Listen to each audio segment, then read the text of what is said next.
Didn't your father write Charlie's Angels? My father, yeah. Correct. Yeah, then light the fucking cigar. Figure. Best part is Guatemala has figured out for me. Were your parents super rich? They must have been if he had that kind of TV money. I mean, I don't know. They're all right. Well, you know, you gotta have the mic in front of you, Clay.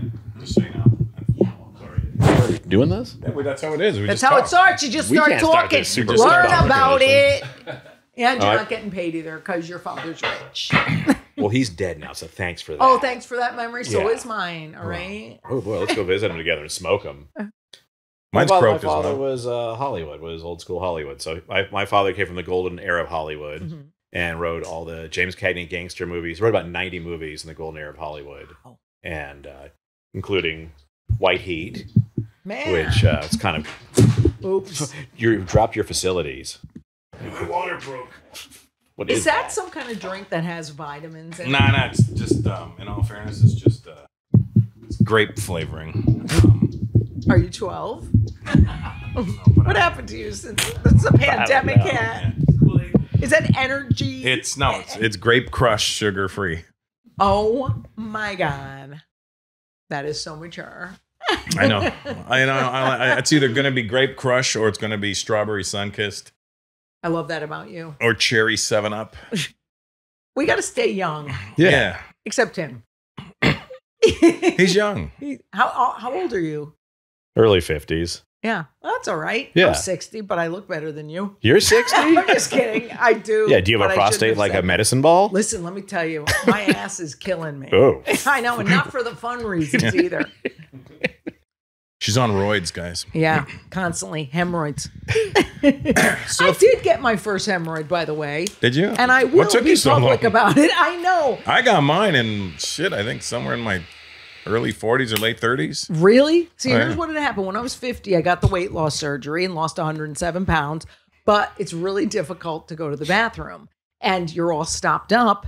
So, I don't know. You're not supposed to be sitting there pushing and pushing and pushing. Yeah. And boom. Thank you, Jesus. It's dangling out of my asshole like a speed bag in a boxing gym. It wasn't cute. That is said for all of you who work out, which around me is no one. I've had some flare-ups where it was just like I'm literally trying to push it back in with my finger. Oh. You have to yeah. sit in a sits bath. You know what Yeah, that is? no, I know what Oh, it yeah. is. I know. But now I have the Japanese toilet, so I generally don't get the flare-ups, but I do get the bleeding occasionally. Oy still. vey, this has started off on a really good Oh, this note. is great. I don't have the Japanese toilet. What I got was one of those Hello Tushy things because my nephews and nieces are millennials. So I buy everything they tell me I should. Yeah. So I get this thing and you turn it, you have a little knob and it goes whoop. Yeah, it's up your basically the butt. same thing. Yeah. It's the exact same But thing. here's the problem. Of course, I'm being a cheap bitch because I'm retired and I like to save my money. I want to be that person whose money outlives them. Like I want to be a legend for that I donate to all these causes. So I buy the one that doesn't heat the water. Oh. I use it once. It's That's- freezing cold. And I said, I'm not using it ever again. And it's flaccid in my thing, much like all the men I ever had sex with. So Do you have the there go. Japanese toilet? I have the Japanese Of course toilet. he does. in the He's master. balling. See, now the problem with that, you're not supposed to sit on the toilet that long because it's not good for you as you get older because all your insides start coming out, like you said. Yes. Oh, So yeah, I've had I have that. the Auschwitz toilet, which you don't want to stay there too long. Right. Yeah. And It's nice. And the heat is really uncomfortable. Oh my God. I just told you off air that I watched Inglorious Bastards and Yeah. thought of you. Thank you. Yeah. Thank you. I'm glad you Why people survived. I'm appreciate really it. happy. Taking a Schwitz bath in the Red Sea is A Schwitz available bath. for sale. I took a schwitz bath. I was schwitzing in the bath. Oh my goodness. Oh, yeah. So if you're just tuning in, And haven't tuned out yet because we're talking Oh, no, about they're in. acid. matter of fact, if you're still tuning in, Yeah. welcome to Culturally Canceled with me, Russell. And my guests today are my dear friends. One I haven't seen in many, many years, and I'm really excited to see her. And you know her, and you love her. We all love her, and we're all sad that she's taken a sabbatical from Sabbatical. I quit. I don't. I retired. I Everybody don't wants me to fucking come buy it, back. hooker. The fucking hilarious Lisa Lampanelli is sitting right beside me, and I'm very, very honored and excited to see her. I am thrilled because I remember my manager told me, it was right before the pandemic, she said, Russell's doing a podcast. Can you come out to LA? I couldn't come because of the pandemic hit. And now that I came out for something much more important, I was happy to do your show. No, seriously though, I said to her, no, man, Russell's my guy. We had so much fun in the old days. Oh yeah, we did. We did a show.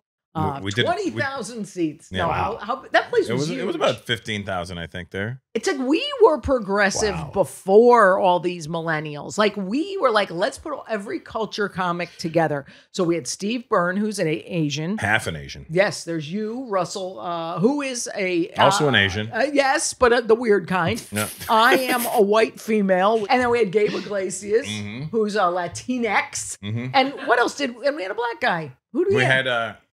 I think we rotated them. We had DJ AV DJing it. There you go. That was enough. And you called him LL Cool Whip. I did indeed. I did indeed. I love when my jokes survive me. It's great. Because we still call him LL Cool Whip. Oh, good. It's so, yes. Oh, there we are. That was me in the fat days, but I did look That was me in the thin picture. days. Oh, my God. And Gabriel just kind of how he is forever. Right. I remember Gabe used to come off stage. He used to whip off his shirt, which wasn't cute at the time, all sweaty. And he'd say, I left it all out there. And I was like, I think you brought some back too. Bless his heart. Oh, my God. So we got Lisa on my right, and then on my left is my dear friend, my road dog, my cigar smoking buddy, the owner of La Polina Cigars, the oldest cigar company in America. My dear friend, Mr. Clay Roberts, is here too. I don't know why with the two of you. Well, because, you know, you have always, interesting stories, Yeah, Clay. you round out the crew. You know I what rounded mean? it out all right. It's good. It's good. So you own a cigar club? Company. A cigar company. company with Wow. my business partners, Sam Phillips and Bill Paley. Right. Bill Paley is son of William Paley, who Yes, founded of CBS. So, Wow. oh yeah, I'm Yeah. dealing with some larger And he than life dug individual. up old CBS footage. He's a paleontologist. Oh, Anyway, this next guy, ladies and gentlemen, you're going to love him. He's Hero Week. Try the veal. so yeah, I have a cigar company, and then I'm also a producer, writer, and general issue idiot. That's good. Yeah, But we should not negate that, although I like to give Clay's credits first of what he's done with his life, because that's who he is to me. His father was a very important guy in Hollywood, too. Ben Roberts, who, Clay, can you spit out your dad's cock? No, can you spit out your dad's? it's not even dark yet. His was. Spit out your dad's credits because they're really impressive and incredible. So my dad came from the golden era of Hollywood, and he wrote basically all the James Cagney gangster movies, Man of a Thousand Faces, Longest Day, about 90 movies, and then was the creator of Charlie's Angels, and also was producer of Mission Impossible, Mannix, Ironside, and on and on and on. See, he was putting people in wheelchairs on TV before it was popular. Yeah, I fully support disabled actors. So I'm now the inheritor of obviously the estate because he's no longer with us. I received a check from Ironside. I should have been in a wheelchair when I received it. It was 17 cents. Wow. I'm very happy. Now, what do you think? Back then, you didn't cast a person who actually needed a wheelchair. Yeah, you'd need cast a definite Ironside. handicap Now- person to play one now. Yeah, now you'd have to. So I'm thinking of throwing myself down some stairs because I want an acting role. You're going to have one role and that's it. That's After that. it. That's it. It didn't work for Chill Mitchell, I don't think. Well, I think what I should do is I should be the female Ironsides, and then I would be in a wheelchair and I could die a happy person. What do you think? I mean, I'm not opposed to this remake. I am not either. I think I just need the son of a rich old man. You could to just twist produce your it for ankle, me. you know? Well, that would be Russell. You know what I felt really bad about though? I don't know if you guys do bitmojis of yourself and send them to people. Yeah, there was none that looked like me. Oh, I look exactly like mine. Oh, really? I'm very common. And I literally would send you one and you'll be like, oh my God, that's Lisa. They did it for her famously. But now they have wheelchair ones for you. And I, by accident, pressed on one and sent it to a friend. And I was like, I am culturally appropriating a handicap and that's wrong. See how woke I got compared to how I used to be? I don't know. 3 years out of stand-up really helps you be a I better don't know about this person. new wokeness of you. I'm sorry. This is what happened. I literally think I'm the world's oldest millennial. Something happened to me when I retired and started listening to people instead of just yelling at them. was like, wow, I have empathy for them. Except with you guys, I have. I listen. well, by the way you yelled at people, you never yelled at them blindly. You always knew something about them, so it was never like. That's true. It was never random. You're yelling. It was always very specific, and I think that's why you always got away with it. Well, I think also because I very much enjoyed making fun of everybody. Same. I don't think you. Yes, you are a great example of this. It was never about, hi, I'm going to be the comic who hates insert group here. I always was suspicious of comedians who had, only Chinese jokes. I'm like, really? What's your thing, pal? So you and I spread it around equally. So it wasn't hate. Yeah. But these days, I can't even imagine doing that type of comedy. Oh, I still do it. No, I know you Yeah, do. I mean, I got too tired. I was sweating. I said, oh my Yeah. God, I can't do this anymore. I said, let me cancel myself before I get canceled. And that's why you're on Culturally Canceled Exactly. with Russell Peters. You Can I actually just say, this is for also my Jewish friend in the room. It is really effing hot. Can You want we me to turn that off? Yeah. Yeah. Let me We get that sweat for too you. much as an honorary Jew. I call myself I'll get Eddie this. to do it. You should be one of us. I kind of am, I Yeah. think. I can buy you in. I'm very thrifty. All right, My okay. penis is small. It's I tuck it at this point. Have you ever sent a salad back at a restaurant? Constantly. Well, then you're in. I do it on There we purpose. go. I think I yelled at a front desk person today just cause. When you go, my Netflix isn't working, that's a first world problem, okay? And they sent 2 Latinx people up. Don't you like the word Latinx? I don't like Yes. the term Latinx. I have to use it Eddie's because I'm Mexican woke. and he doesn't like it either. Eddie is not a real Mexican. He's an Italian with a tan. No, I don't Eddie's, agree. Eddie's actually more Mexican than he needs to be. Yeah, are he wipes you? his ass with a burrito. And almost got killed by the cartel, so that makes me. I want to know, why does Eddie hate the term? Because it's just too much, is just going too far. It's too We far. don't need to do that. Yeah. Yeah, because their language is based on male or female. Right. Like it's Latino, Latina. It's for women. There's feminine and there's a masculine response for stuff. I'm assuming. So the Latinx just is one thing, and then what about the rest of the fucking language? I think they're gonna have to change burrito to the Burrito burrito. X. Burrito. Burritix. Yes, I think that's nice. Yeah. It's so weird because the jokes we would do, and you still do, were so harmless in the day. Mhm. Like, you'd go up like Rickles and you just decimate everybody. Yeah. No one got mad. You'd occasionally get the hate letter from a white person. It's always usually a a white white person, person, yeah. because they have to victimize people by sticking up for them and saying, Yeah. oh, they have no voice. And I'm just like, wait a minute. If people like other races like me, like they don't need you white people. The white devil always seems to get involved. Oh yeah, I used to do a joke about how people. When you get offended on behalf of somebody else, you're suggesting that they're too stupid to get offended on their own. Exactly. Just the way you just stuck up for your Mexican. That fucking. But my son is half Mexican. Well, so you can say whatever you want. Well, no, I mean, he just is. He just wait. Say it again, and I'll be the old Lisa. My son My is. son's half Mexican, So he works part time. Oh, see, but he's half Indian, so he owns the store. There you go. Yeah. You want to know what's funny though?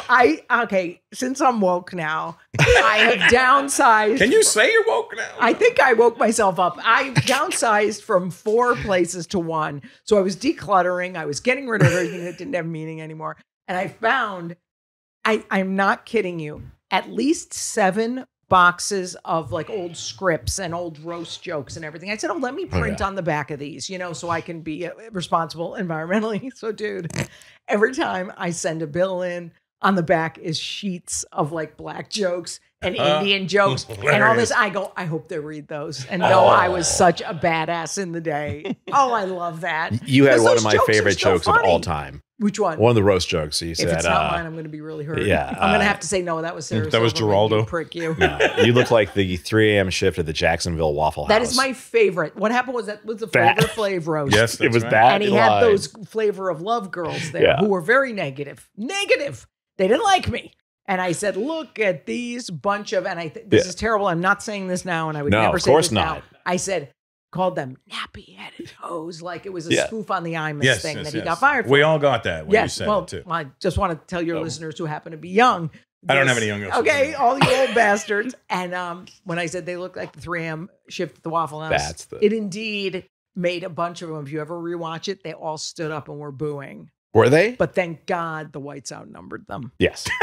Just JK, sorry, hashtag. One of the millennial. finest lines ever written. Thank you. You know, it is funny because I will read the back. I had a game night the other night, and we were just keeping score on the back of these, on the front of the pages, and I have a gay bestie who turned it over and he goes, "What the hell is this?" He goes, "The black." I go, "Oh, don't read those because you're half black, but I'll allow you in my house." It's half black and gay. Yeah, isn't He that can read? You can get. See, that was terrible. Wow, Clay, trying to get me canceled? Yeah, Clay, stop it. Sorry, You, sorry. as a Jewish person, should know better. I don't.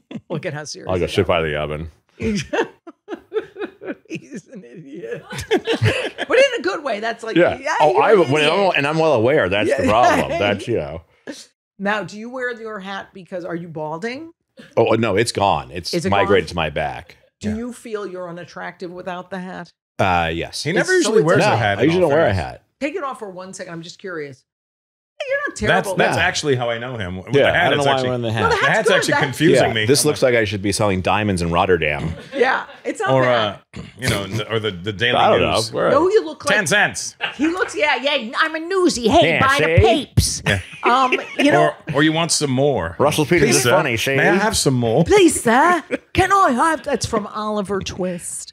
You actually, with that hat, without the hat, you look like the youngest son from My Three Sons does now. Oh yeah. Doesn't he look like that guy? I'd look him up. You'll be not flattered. No, I know. That guy.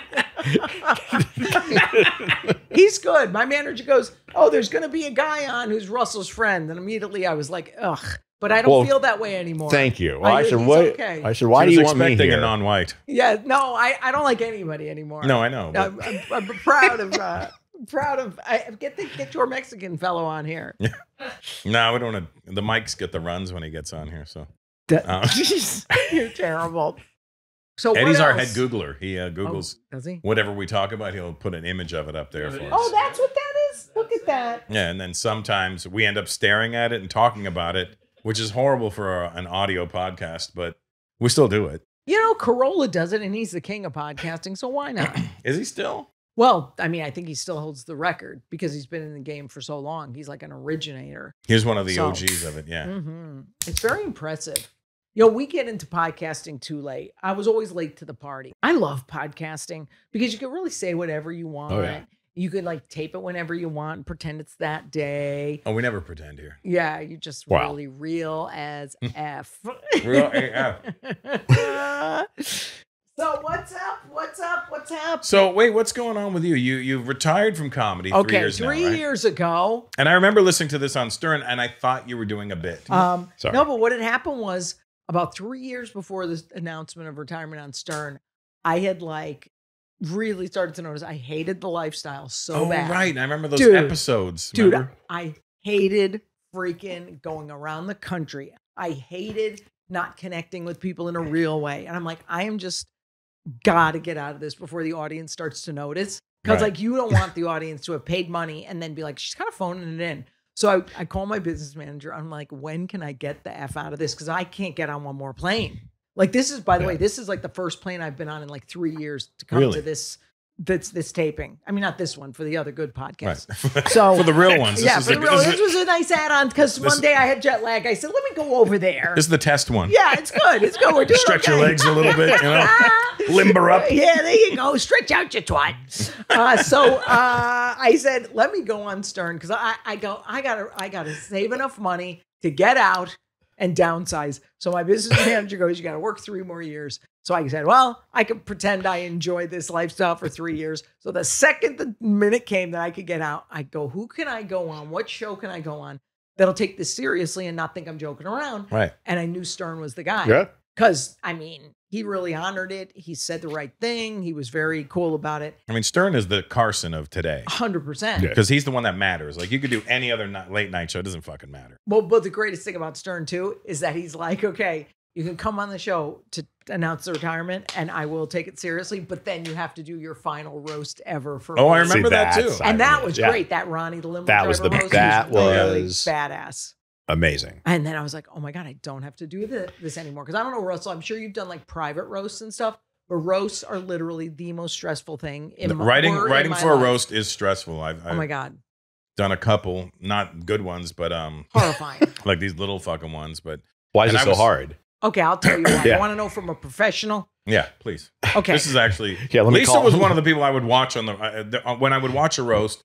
There would only be 3 or 4 that I would always look forward to. It was you, Geraldo, and Jeff Ross. Jeff. Yeah. Well, I'll tell you what Yeah. happened too, and this is what always cracked me up about. Now the we're roast. down to 1. Yeah, yeah. And, I always was upset because Geraldo, to me, in live performance and a roast, because sitting there on the dais with him, 8,000 times better live. And I always felt the broadcast wasn't as great. So imagine how great it was. It was 10 times better in person. So I was always like, this guy, something goes wrong when they're taping. Like it just doesn't appear as great. Jeff Ross is the opposite. He comes off way better than it is live. Yeah. And neither, that's not an insult. It's just saying the TV loves that ugly bastard. I don't know why. And I can say that because we're friends. So anyway, but the roasts are hard because what happens is they give you a big celebrity to roast. Say a Pam Anderson. You know that the guys before you will have covered boobs, whore, stretched out undercarriage, all the stuff that's obvious. And you're Lisa, who has to go last because they're always going to be like, oh, she's the best, so she has to go last and we'll pay you more. Oops, did that come out? Mm-hmm. Anyway, I'm like, so I got to dig deep for other stuff. Yeah. And Did you have any help? We all have teams. Yeah, I had 2 guys. Did you? Everybody else seemed to have 6 or 7. I got 2 Shermy white guys, but they're good. And so we're digging up all this stuff. Like, you had to be so specific. So you had to go around the whole day. It's like, for instance, at the William Shatner roast, this was how deep we had to dig. Okay. We're like, Shatner, they're going to cover everything. Yeah. First of all, he has the thing where you're not allowed to make fun of his dead wife who was found in the pool. Like everybody seems to have something. There's one off limits thing. Yeah. So with Pam, it was the hepatitis C. Right. So I had jokes. And by the way, some roasters are so stupid. They would be like, oh, I'm going to make that joke anyway. Well, asshole, it's going to get cut out. Yeah. So I put the effort in. What I did, I had one hepatitis C joke. I just would use it in my act. I was like, Pam Anderson and Tommy Lee got married. They were the only couple to ever register at Bed Bath & Beyond and the Center for Disease Control. So you have the one joke. So you have, first of all, the jokes you can't do. Well, the Shatner roast, I got to go last. So I'm like, oh, everything's going to have been said. I know. Leonard Nimoy's sending in a tape. So I say, oh, wow, you're a big shot when Leonard Nimoy sends a tape. So it's a good intro to Leonard Nimoy. Then I say, Leonard Nimoy took photographs. This is true. Was a great artist in photography. Took photographs of fat women and had also known as Jeff Ross's road pussy.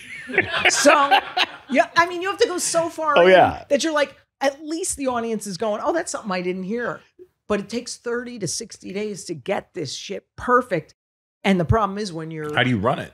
you don't. You literally sit in a hotel room with your super critical staff and they grade it. A, B, C, whatever. One of my guys goes, Lisa, after your first roast, they all got to be haymakers because you set a high standard for yourself. Now, if it's below an A-, cut. So we would overwrite. It'd be 12 pages instead of 3. So it's pretty intense. And again, it was cool, but dude, I can't even imagine going back to that. My life was so not peaceful because of that kind of work. And also even taping comedy specials, all that stuff is Tonight shows. Jesus H, doing 13 Tonight shows and going, oh my God, is Jay Leno going to snap and be like, that was too far or whatever. It's too much. See, I did one. I got it out of the way. I know. One Tonight Show. One Fallon. Yeah, but yet you probably 2 Kimmels. Yeah, but you're so much richer and more successful than most of us because you have this bizarrely enormous audience. I've never seen anything like Mine it. is just loyal. Mine are very loyal. Mine are disloyal cocksuckers, and that's why I'm out. That's why I'm here. That's why I'm here. See? But remember, I don't know the details behind it. If you don't want to talk about it, no, I love it. I open book. When you that show where you gave the guy $100 and get the fuck out. Mm-hmm.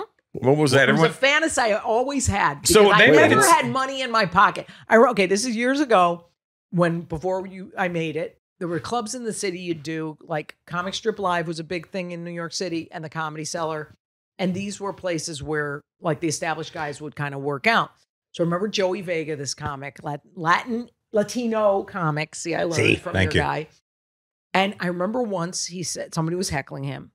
And he said, dude, I'll give you $20 to get the fuck out of here. And then he thought better of it. And he goes, wait, that's my whole paycheck from tonight because the city clubs didn't pay anything. So I said, oh, that's a badass move to give somebody money to get them to leave. So I really was in San Jose. It was literally the second to last show before I was going to retire. So I'm like, please, God, don't let anything bad happen. So what happens is this horrible event happens where it's this big theater. This woman's in a cast. She has a cast on her leg. And a guy behind her was so loud and screaming. And she was obviously, you know, uncomfortable. She couldn't hear anything I was saying. I said, miss, there's a seat up here. I go, just hobble your crippled ass over here. That's how I talked back then. And get up here. And it was taking too long, I guess, for some guy. And he yells, tell jokes, bitch. And like, I'm at the point of like, this is my second to last show in my life. I hate you, die of cancer of the ass so it eats you from the inside out. So I start screaming at him. He's screaming at me. I go down there and I go, I'll give you I'll give you ticket price to get the F out. And he goes, I'll give you $20 to shut up. I go, I'll take it. And I was like, okay, this is going to look bad for me. If I rip up the money, that looks like I'm wasteful. If I take the money, it looks like I'm poor. And what's the solution? I should have taken it, Russell, and said, I'm giving this to an abused woman's charity. That would have been the politically correct move. Me, instead, I threw it in his face and I walked off the stage. Did you? It was, oh yeah, it's online and everything. So TMZ gets a hold of it. They made it look like it was a meltdown. Yeah. But it was that's cool. ours. I mean, I was screaming. So I was a you were meltdown by screaming. some standards, which I enjoyed. No, but they made it Still, seem like you were off your rocker. Yeah, which I kind of was. No, you were just In a good- irritated. I get in those fucking zones on stage. Somebody will say something slick, and you're like, shut the fuck Well, I up. kind of took offense because here's the thing. Here's what I hate, mistaking kindness for weakness. For a change, I was being nice, letting this woman in this cast move up, thinking look at me, I'm doing the right thing. I'm such a nice Taking person. the high road. Yeah, and this asshole started yelling. So right now, I'm no longer that mad at him, but I'm kind of like, that was really uncool that he did that. And you know what? What's good about TMZ, though, I will tell you, since they've always been very good to me, they call me and they go, yeah, you want to do a rebuttal? Call us. And I'm like, hell yeah. So there's a really funny clip of me calling in, talking about why it happened. So they Amazing. always gave me a chance to explain. Yeah, I think TMZ does that with a lot of people. They give them, all right, here's an opportunity to explain yourself. Otherwise, you're going to have to let this live and say what it says. Well, I remember too, a lot of female comics were trying to come to my defense. And I'm like, no, dude, it was like really funny. I sewed it up with TMZ. Don't worry about it. So I think what happens is you can't control anything in life. I mean, literally nothing. Let's be honest. No.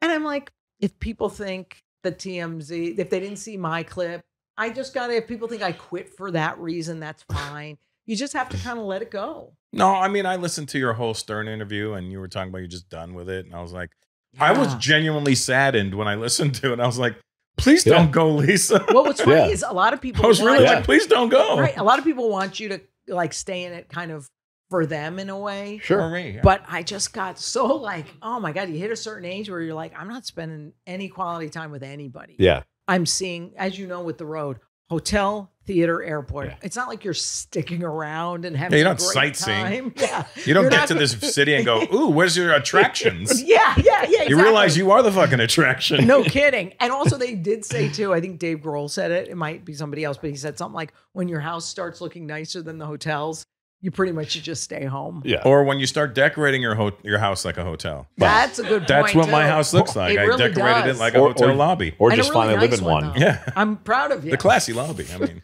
It's funny though, like I did like all those fancy things like that I used to do. Like I really did like treating myself, and I don't do it as much anymore. you should. I mean, it's fine, but I think it's like I did used to like being bougie and staying at the peninsula and just be doing this and that, and I'm like, but it never really. Sorry to get deep about it, but it never really filled like the empty hole you have in your heart. No. So it's just like it doesn't do anything really for you. I get but it. it is cute. Like it was fun having those experiences. Same. Yeah. Like So- last year, Mhm. like I told you outside, I moved to a small. I had to downsize my entire life. Your house is so disgusting. I know, Guys, I walked in, I was like, Ugh. oh, it's a shack. It smells like feet. Yes. Well, yes. that's good. Yeah, on a good day. Mm-hmm. I had sold the giant house. Yeah. I got rid of the Lamborghini, the Rolls Royce, the BMW. I sold watches. I got rid of a gang of shit, and I was like, I don't miss it. It's insane how much downsizing, and you realize that adding more never works to make your life better. Subtracting always works. Mhm. So not to be flippant about it, but I mean, the first thing I downsized was a husband, because me and Jimmy Big Balls, actually the first thing I downsized was physically. I lost 107 pounds. What Jimmy did you do? and I, weight loss surgery, the sleeve. And See, the sleeve didn't work for my brother. Yeah. They didn't put it on right. No, it's not. That's a lap band. Oh. The sleeve is where they remove most of your stomach. So I Yeah, think is that that's what he did? got. Yeah. Yeah. It's the one that everybody gets he now. probably did that. And it's great. So I lose the weight. Jimmy Big Balls lost the weight too. And His suddenly balls look we smaller. Oh, dude, I didn't see them for years before that surgery. Which is probably why we got a divorce, because we look at each other, we're like, well, really, all we really had in common was going out to dinner and having fun. So maybe we're just friends. Yeah. And so I downsized the weight, the husband, and the 4 houses. And I'm like, okay, this feels right. So it is interesting what subtraction does do for you. And now subtracting that big career, damn, and just doing little hobbies. And you went out on fun. top. I went out on at top. least before I had an embarrassingly slow decline from being canceled, because people would have canceled me eventually. And they would have been like, oh my God, you don't say that. Don't say that. Oh my God. Yeah, It's your fans are different than mine, I think. Yeah. In that they were there because of, you were, I'm not saying that in a bad way, but like they were there because of the roast. They discovered you that way and they wanted to hear that. Right. And then eventually they go, well, do something else. And the fuck Well, is not what you even came that. for, Not fuckface? even that. They weren't even asking for something else. If I'm still doing comedy as an insult comic, they probably would have aged out. Like once they get to 60 years old, are they still going out to see comedy? And then you got 30-year-old people who are probably going, oh, that's politically incorrect. We can't sign on to that. Yeah. So I wonder if like staying in it I wonder if Rickles was alive and still doing comedy, would he have been canceled? No, he was still doing it right to the end. Yeah. And, I had lunch with Bob Newhart a couple of months ago. They say Newhart's the asshole. Newhart has said this, that he's the asshole and Rickles was the nice one. I mean, I only know Newhart to be a nice guy, but No, but he said, like, he goes, Don's the greatest guy in the world, and I'm the one who's more difficult, which I think is great. he's the more introverted one. That's why. So Right. he's more, the watch you and think, and then you think he doesn't like you or something. Right. But he's the one who told me you can't quit comedy. Yeah. He said you can. He said it's a gift that you have, and you have to share it till the day you die. Well, I think he's wrong, and I'll tell you why. Because you can. Yeah, well, I know. That's why I'm telling you this to your fucking face. You're allowed to Your have free thin, will. stupid face. You thin cunt. No, here's what I think about comedy. You'll never stop having the gift of being funny. So that's why and I'm going to do my first shameless plug for my podcast. Why I feel like in the podcast I do, it's still humorous, but we go deep about psychological issues. If I tried to sit there for an hour with these 2 millennials who I do the podcast with, by the way, called Losers with a Dream, available everywhere. And by the way, it's called Losers with a Dream because that's one of my lines from a roast where I would talk about the whole dais of people. And then I'd go, but enough about these losers with a dream. Yeah. Let's talk about Flavor Flav. So if So I good. was to So try funny. The best. to not be funny on this thing, it would be not being authentic. So I think having the gift of comedy really helps you deal with psychological stuff too. Oh, yeah. And I don't agree necessarily that laughter is the best medicine, because guess what the best medicine is? Medicine. Yeah. And chemo isn't fucking bad either. Yeah. So I feel like It's the harder way to laughter- lose weight, but it it still really works. is, but AIDS, boy, I used to say that's a quick 70 pounds. By the way, my gay friends liked it, so don't cancel this show. No, but I think like if you don't give that gift in anything we do, then we're not being authentic to who we are. So I get what Newhart means. If I was to sit there for an hour a week with these guys on the podcast and not let humor flow freely, then it's just not doing the right thing. Well, then you wouldn't have been. You wouldn't have really been a comic if you if you weren't just a naturally funny human being. I think. Right. But still, it's terrible. I have to fight the really mean stuff. Like I was watching the Tonys last night on the plane, and this is terrible because You shouldn't fight it. You should still accept it. It's and so embrace hard though, because everyone, it seems, has gained pandemic weight except me, which I'm really, really happy about because I realize how hard life is as a fat person because I lived it for 32 years. I of my never. life. Here's the thing. I never considered you a fat person. Well, because I was tall and I'm 5'8", and the weight was spread out evenly, but I was still 100 pounds overweight. So it wasn't like I was misshapen and round. I was more like tall fat. So, but watching these former anorexic actresses from Broadway having their COVID weight on made me secretly, and not secretly, I guess now, really happy. And I'm texting people, Of course. other mean people who have gained weight during the pandemic. And I'm like, haha, you're all fat and I'm not. So I have to fight it constantly. And the Tonys, by the way, you know how much my fan base was gay? Oh yeah. Even that was a little gay for me last night. I was like, okay, guys, calm down. We know Terrence McNally was a genius, but shut up. Yeah. So there is that evil Well, the whole still in me. entertainment business in general is very gay now. I mean, I should make a comeback then because somebody could make me into a great character in a wheelchair. I told you, this is what I want. Break an ankle, get on Ironside. Speaking of Mission Impossible, Exactly. I think this is the problem Rawr. when you're not a good actress. You do a couple episodes. did you do any acting? Oh, yeah. This was hilarious. Oh, yeah. I only have one thing I'm proud of that I did because the rest was just terrible. I did a horrible, horrible acting job on Larry the Cable Guy Health Inspector. Now, let me tell you something. I was literally played, this was at the time I was only about 40 years old. They made me up to look 70 years old with prosthetics. There you are right there. And 400 pounds. Look at that. What a battle axe. Now, that person, but that was all like, but get Russell, at the time, I was still dating. So I had all these pads on to make me look like 400 pounds, even though I was only about $150. Oh, no, $180. So I have these. What was Larry wearing then? That was just him. Yeah. So I'm in all this prosthetics and everything and chins. Look at all that. Well, I forget I have the makeup on and I'm hitting on guys on set. Now that did not go particularly well, but at least, I was trying. At least I was still in the game. Now I'm not dating at all. I've decided closed from the waist down, never to be opened again for the past probably 7 years. Really? It's fantastic. You don't have to do anything. No UTIs, no pinched nerve in the neck. It's all fantastic. No foot on the neck. Oh, I know. It was terrible. No, wait, it's got to be more than 7 years I'm celibate. It was my last 2 years of marriage. Wow. And then 10 years after, 12 years, nothing. It's fantastic. Are you flipping the bean every now and then? Never. Really? Well, I think the good thing happens when you hit menopause, that disappears, your urges. Mm-hmm. And I'm like, dude, again, minimize the F out of my C. Just all gone. Yep. Just getting more accomplished now. I'm telling you, it's really Wow. interesting what you take out that you don't miss. Amazing. Yeah. So I have 2 little doggies and that's it. God, I have no life. I've just discovered Russell has brought to my Well, you're attention. sitting with me, I so thought you really have nothing. I drove into the driveway in my baller Toyota SUV, and I thought my life was better. Now it's come to my attention. It's considerably worse, and I'm going to have to announce my re-entry into stand-up comedy. She's gonna go home and jerk off just to get back at everybody. Oh my God, boy, oh boy, right? Hello, vagina, my old friend. Friend. I don't think it Hello. was ever considered a friend. Hello, pussy, my old friend. God, so you won't be singing for your future, I will you? won't be singing anymore.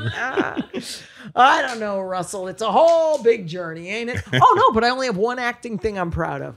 I actually had taken a bunch of classes because I had said, if anybody asks me to do anything, I'm not going to show up unprepared. So I did an episode of Two Broke Girls. Michael Patrick King called me and he said, can you come on and play this pizza shop owner? And the whole episode's about you. So I went and I got intensive training. I didn't want to make a jerk out of him for calling me because it's mostly you don't want to shame your management or people who give you a shot. I am so proud of that. Mhm. I was not only funny, I had a little emotional moment. Oh, I said, shit. I'm retired from acting now. I did it. So done. Did you make the announcement at the end of this? No, if anybody wants to cast me, I do take coaching very seriously now. So thank you. I will get acting Because you are jobs. a coach. I am. Well, a half-assed one. Because when you said you're going to be a life coach, I was Well, like, what happened was, Russell, I felt I had a lot of advice to share with the millennials of our day. And I tried to become there was me on Two Broke Girls, right? Oh, that's you. Yeah. Pretty badass, right? That was Very Nia cool. Bardoloff. Yeah. No. I love her.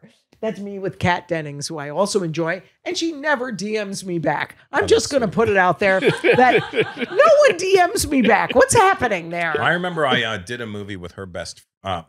So I did a movie With her best. No. So the director was dating this girl. He married her subsequently, and she was best friends with Kat. She's so cool. And she would always tell me about Kat, and I was like, "Well, hook it up or something." You know? Yeah, she's hot. She is. She's thick and all that good stuff. Oh, she's sassy. She has a show called Dollface on Hulu, which if she had returned my DMs, I would have volunteered my acting chops that I have so fully shown on Two Broke Girls.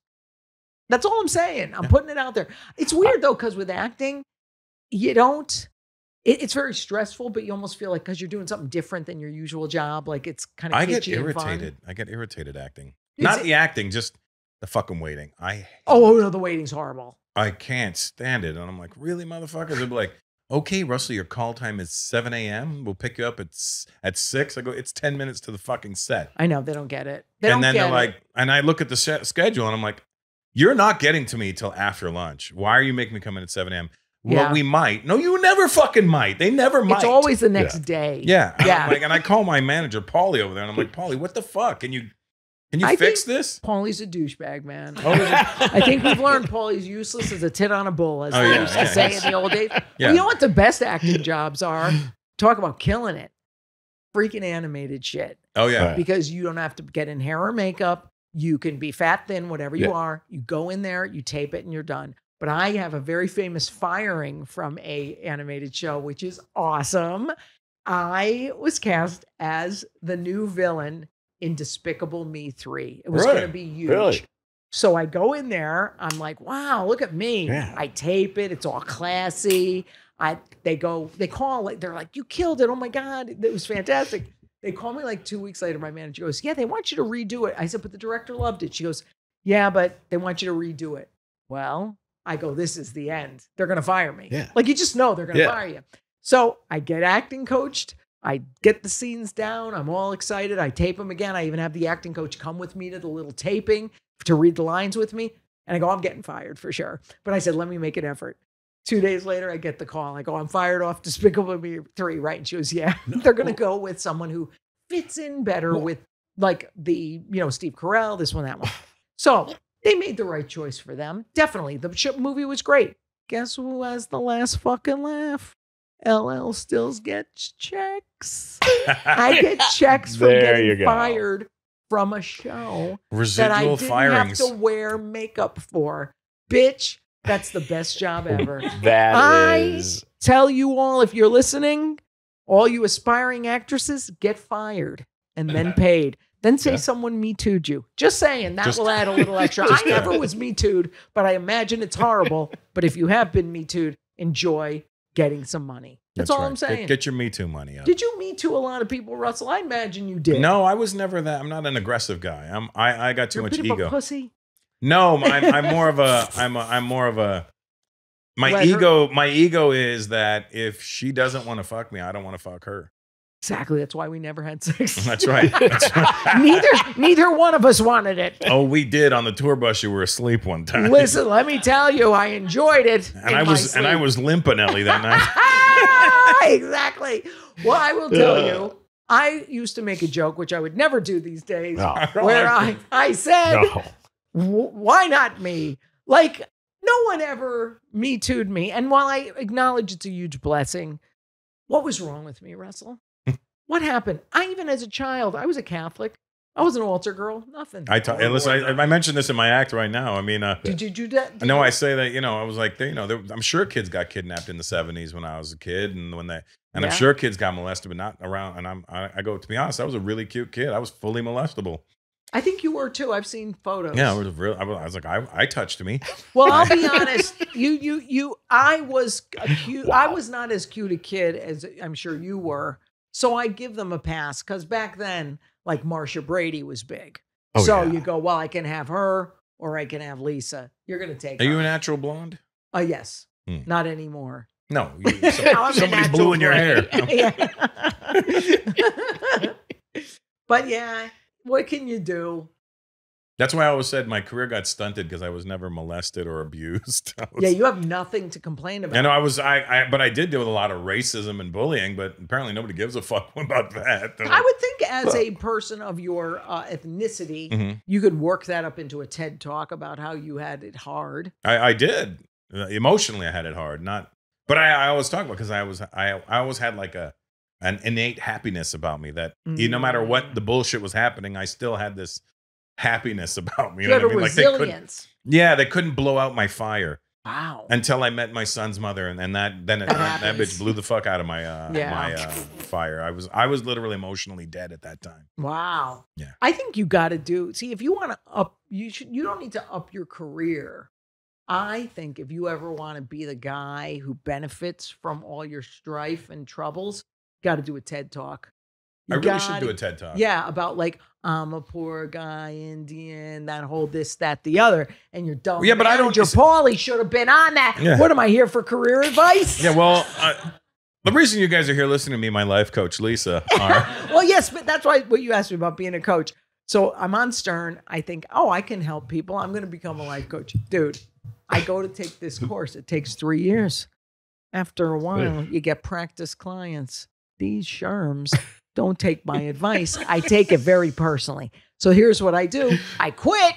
I say, stuff the rest of that fucking course. I don't care about it. And I say, I don't want to coach people through on their terms. I just want to give advice. And if they take it, great. If they don't, that's fine too. How do they have a course for that? No, there's tons of them. No, but can you do it without being...